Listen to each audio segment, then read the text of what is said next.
Millionaire laughed at his ex. Then she walked in holding their son's hand.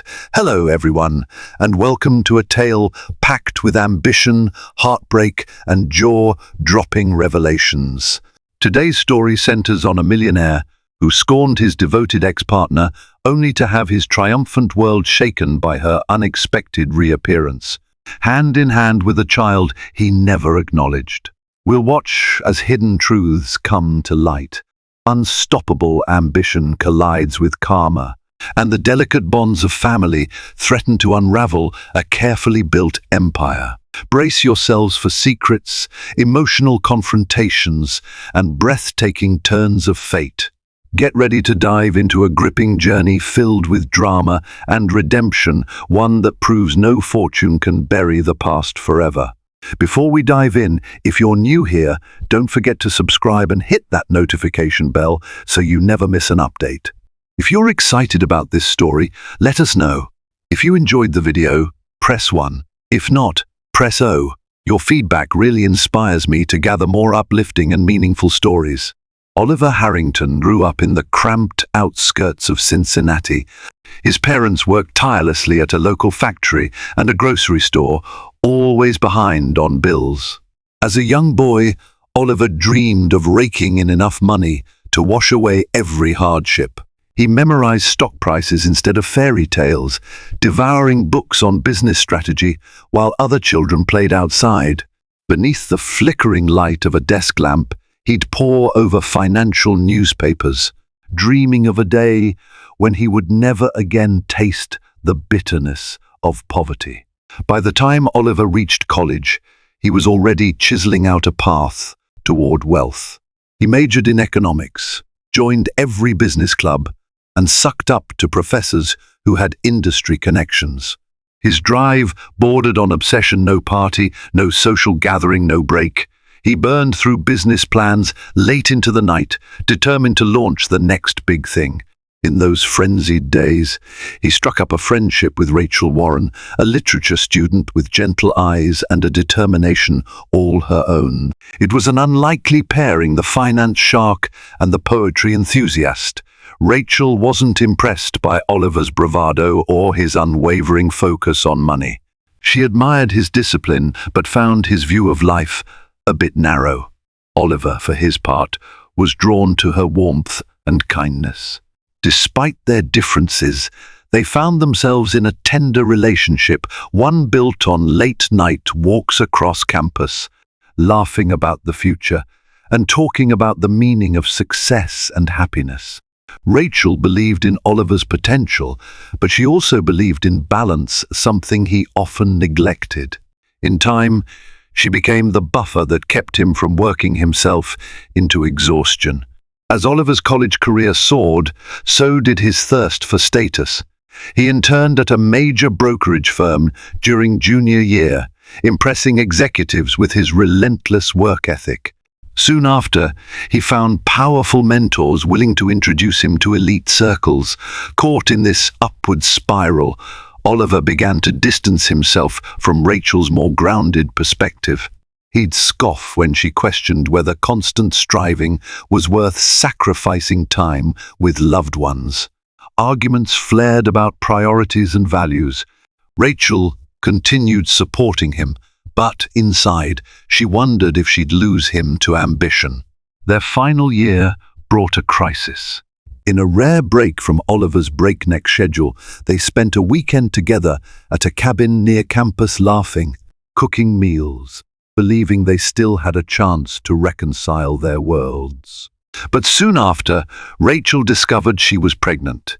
When she told Oliver, his reaction was not relief or joy, it was dread.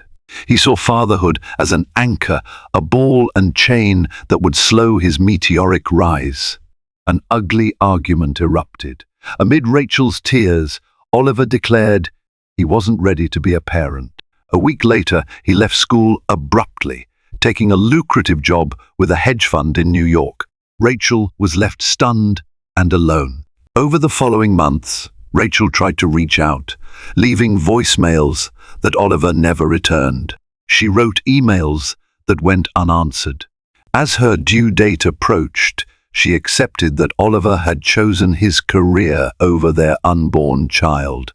In those desperate days, she faced reality. She'd have to raise her baby alone. With help from a few close friends, she managed to rent a modest apartment and found a teaching assistant job. Oliver, meanwhile, soared up the corporate ladder, embracing a world of designer suits and five-star business lunches. Rachel gave birth to a baby boy she named Colin. Though money was tight, her heart brimmed with love for the bright-eyed infant who instantly became her universe.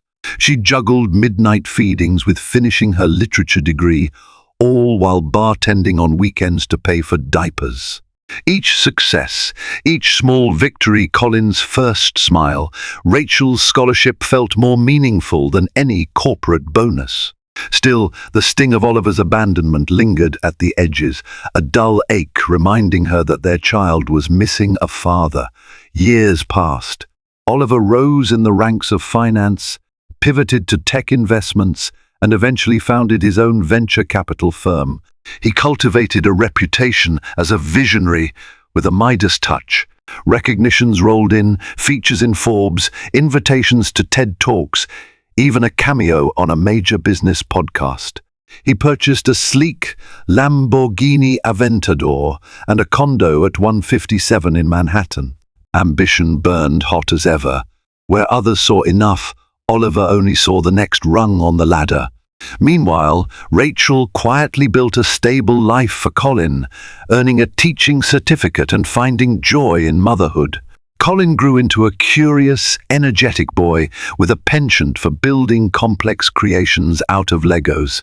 Every birthday, Rachel struggled between showing him the world and keeping the cost low. She read him poems at bedtime, feeding his imagination with stories about heroes who overcame adversity. Colin sometimes asked about his dad. Rachel, her voice trembling, explained that his father was busy chasing big dreams, too busy, perhaps, to remember what mattered most. Yet she never uttered words of malice. She protected Colin's innocence, telling him maybe someday his father would return. And then came the day that changed everything. Oliver, flush with success, decided to throw a massive event celebrating the 5th anniversary of his venture capital firm. He rented a ballroom at the Plaza Hotel in New York City, an iconic, real-life palace of luxury. The guest list featured CEOs, celebrities, and even a sprinkling of minor royals. True to Oliver's style, no expense was spared. Caviar imported from Russia, vintage bottles of Dom Perignon, and a string quartet flown in from Vienna. Dressed in a custom-tailored Brioni suit, he aimed to impress every attendee, leaving no doubt about his unstoppable ascent. Rachel learned of the event when she scrolled through an online business journal. The headline read, "Oliver Harrington's 5th anniversary celebration, a who's who of high society." A photo showed Oliver beaming at cameras, flanked by uniformed staff. Rachel felt a surge of conflicting emotions, anger, curiosity, and a twinge of sadness for what might have been. Unbeknownst to her, a friend who worked in media had snagged an invitation through her press connections. That friend, outraged at how Oliver had treated Rachel, quietly passed along a +1. At first, Rachel hesitated. She'd spent years moving beyond Oliver's betrayal. Why dredge up that old wound? But she couldn't ignore the part of her that wanted closure for herself and for Colin, now 7 years old. In a moment of resolve, she decided to attend. If nothing else, she wanted to see the man Oliver had become and perhaps show him the result of his choices. Their bright-eyed child he never bothered to know. With a pang of nervous excitement, she arranged for a new dress, hoping she wouldn't stand out among the wealthiest of the wealthy. On the night of the event, the grand ballroom at the plaza glowed beneath crystal chandeliers. Waiters circled with silver trays of champagne. Jazz music drifted softly from a raised platform. Oliver held court near the center, where he regaled a circle of investors with plans for new global expansions. His polished grin and assured demeanor radiated triumph. Rows of cameras lined one side of the room, capturing the festivities for business publications. At that moment, Oliver felt invincible. Then a hush rippled through the crowd near the entrance. Rachel stepped inside, wearing a simple emerald green dress that accentuated her poised figure. By her side walked Colin, clasping her hand, his eyes wide at the extravagant surroundings. Conversations paused, heads turned. Some recognized Rachel as the ex-girlfriend from Oliver's college days. Others simply noted her arrival with curiosity, intrigued by the way she carried herself. Oliver was locked in conversation, unaware that a storm was brewing behind him. A sharp-eyed acquaintance nudged Oliver. "Isn't that your ex?" he asked, nodding at Rachel. Oliver pivoted, and for an instant, a flicker of astonishment crossed his face. But it lasted only a second. He forced a laugh, as though warding off discomfort with arrogance. "Rachel Warren?" he exclaimed, voice laced with condescension. "I'm surprised she dared to show up. Must have found some cheap dress to slip in here." The group around him snickered, leaning in for gossip. Oliver waved a dismissive hand. "She's from my undergrad days, probably just angling for a donation." A laugh bubbled up from his chest, a sneer at a past he believed he had outgrown. Then Rachel and Colin stepped forward. Oliver's superficial smile froze. The child stared up with bright, inquisitive eyes that bore a faint resemblance to Oliver's own. With a calm voice, Rachel said, "You may have left me behind, Oliver, but you also left behind your son." Her words sliced through the hum of polite conversation like a thunderbolt. That small crowd of onlookers grew silent, appalled yet riveted by the drama unfolding in real time. Cameras immediately pivoted, the press sensing a headline worth capturing. Oliver flushed.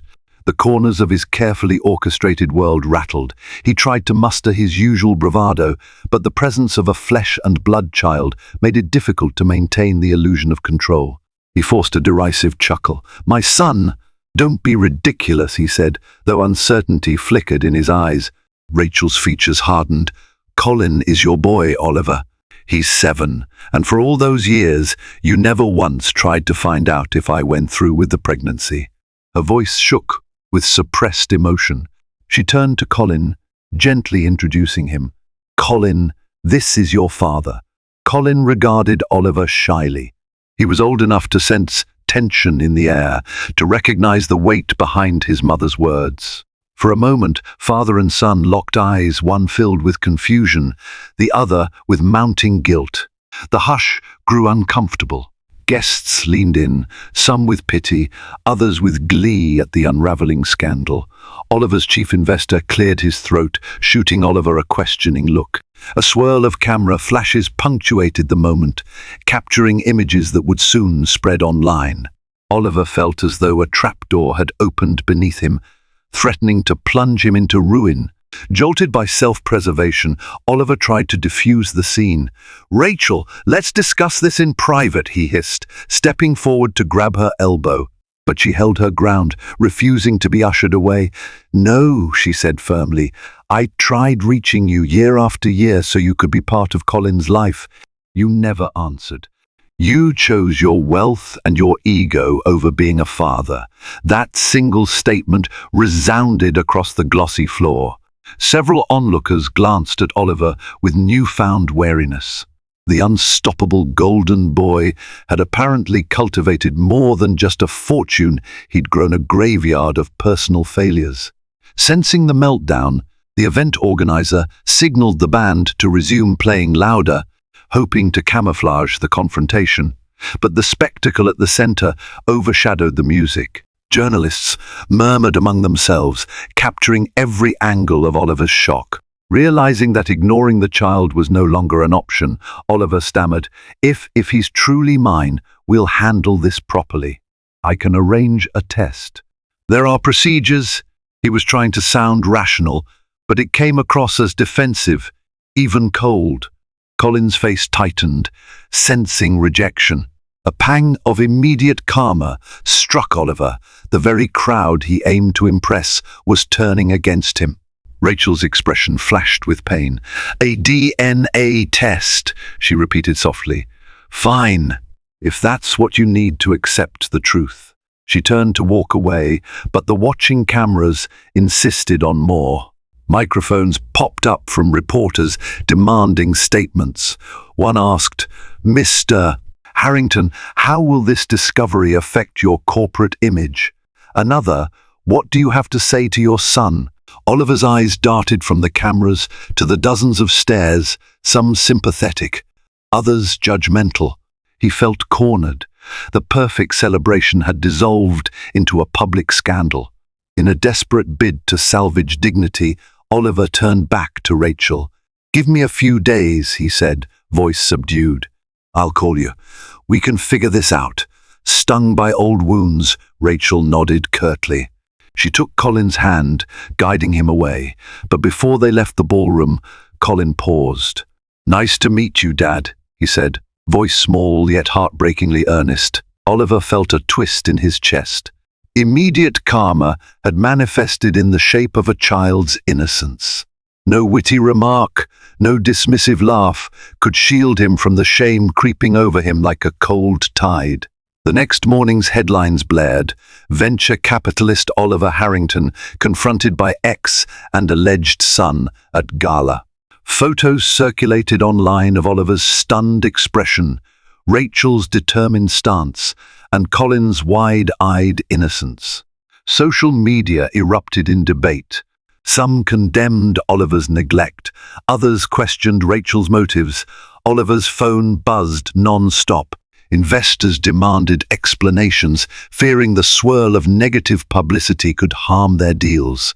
Employees whispered behind closed doors about their boss's brand new scandal. Meanwhile, at her modest apartment, Rachel tried to console Colin, who sensed he'd done something wrong by speaking up. She reassured him, tears trembling in her eyes, that no matter what, she was proud of him. Panicking, Oliver sought legal counsel. His attorney advised him to proceed with a paternity test, if only to quell the media storm. Oliver complied, sending a polite message to Rachel, who agreed to meet at a testing clinic the following week. The days leading up to it were a nightmare for Oliver. Stockholders questioned his focus, prospective clients grew skittish. He endured pointed questions during board meetings, an undercurrent of gossip trailing him. For the first time in years, Oliver felt the ground shifting beneath him. He was used to controlling every outcome, but fatherhood was not a puzzle he could simply pay someone else to solve.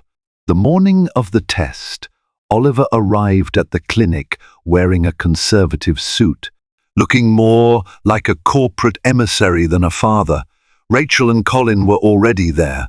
Colin fiddled with the zipper on his jacket, occasionally shooting Oliver a curious glance. Oliver tried to manage a polite greeting, but tension rippled through the room. A nurse beckoned them inside. The test itself was quick cheek swabs for both Oliver and Colin. Afterward, they stood awkwardly, waiting to finalize paperwork. Oliver cleared his throat. "Thank you for coming," he mumbled, failing to meet Rachel's gaze. She nodded, silent, gathering Colin's coat. "So," Oliver ventured, voice hesitant, "would you like to get something to eat? Maybe talk?" Rachel studied him.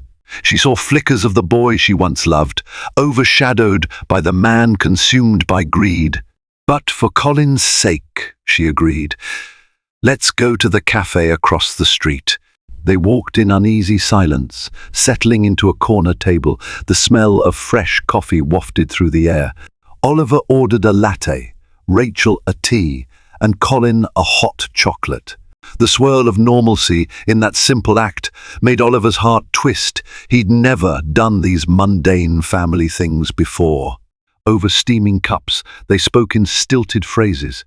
Rachel explained Colin's interests, his love of science books, his dream of visiting the NASA Space Center. Colin piped up that he wanted to be an astronaut, or maybe an engineer. Oliver listened, his chest tightening with each small detail he'd missed. Guilt seeped into his voice as he apologized to Rachel for leaving her alone. Though she remained guarded, a trace of compassion flickered in her eyes. She wasn't cruel, she was just scarred. Colin, observing them both, sensed the tension, but also a fragile hope in the air. After that meeting, Oliver attempted to reconnect with Colin tentatively at first. He began calling on weekends, sending texts to Rachel about how their son was doing. He offered money, an apology that took a monetary form. Rachel, proud and wary, refused any giant checks. "I'm not here to drain your wallet," she insisted. "Colin doesn't need hush money. He needs a father." Her words stuck with Oliver, echoing in his thoughts at night. The paternity results confirmed what everyone already knew. Oliver was Colin's father. The press latched onto the result, publishing follow-up articles with headlines like "Harrington heir confirmed." Investors demanded Oliver issue a statement clarifying his position. Torn between corporate obligations and personal reckoning, he drafted a carefully worded note, acknowledging he'd only recently learned of his son. That half-truth pleased no one. The public saw him as a callous man who couldn't be bothered to check on a child he had fathered. Rachel's friends rolled their eyes at the corporate spin. Even Oliver's own staff recognized it as damage control. Nonetheless, it smoothed things over enough to prevent a full-blown collapse of his firm's deals. Behind the scenes, Oliver wrestled with a burning question. Had he truly become the sort of person who prioritized reputation over relationships? In college, Rachel's warm presence had grounded him. He once appreciated her empathy, her capacity to find joy in everyday moments. Now he saw that leaving her, and by extension, Colin, was the ultimate reflection of how far he'd gone down the path of greed. He felt a gnawing need to make amends, but how could he repair 7 years of absence? Determined to try, Oliver arranged a weekend trip for father and son. He invited Colin to New York for a museum tour and a visit to the American Museum of Natural History, hoping to feed Colin's budding fascination with science. Rachel was hesitant, but let Colin go, seeing the eagerness in his eyes. They arrived at Oliver's penthouse, where pristine marble floors, abstract art, and automated everything greeted them. Colin's wonder at the towering cityscape warmed Oliver's heart. A spark of fatherly pride glowed inside him, tempered by regret at how late this spark had ignited. The museum visit was magical. Colin darted between exhibits on space exploration, dinosaur fossils, and biodiversity. Oliver trailed behind, telling stories about his own childhood dreams, though they felt distant compared to Colin's unstoppable curiosity. At one point, Colin paused before a model of the solar system, eyes alight. "Dad," he said, shyly, testing the word, "do you think we could see a real rocket someday?" Oliver swallowed hard. In that moment, hearing the word "dad" from the boy's lips, he vowed he would do whatever it took to be present in Colin's life, real rocket or otherwise. An immediate wave of karma struck Oliver not long after. One of his biggest deals, a merger with a European tech giant, fell through unexpectedly. The CEO expressed concerns about instability in Mr. Harrington's personal life, overshadowing the partnership. The loss cost Oliver millions. At a hastily convened board meeting, shareholders raged at the fiasco. Gossip circulated. The unstoppable Oliver Harrington had lost his magic touch. Instead of panicking, Oliver found himself strangely calm. For the first time, he realized money wasn't everything. He couldn't buy back time with his son. Perhaps this deal's collapse was a cosmic nudge to focus on what truly mattered. Over the following months, Oliver pursued genuine fatherhood.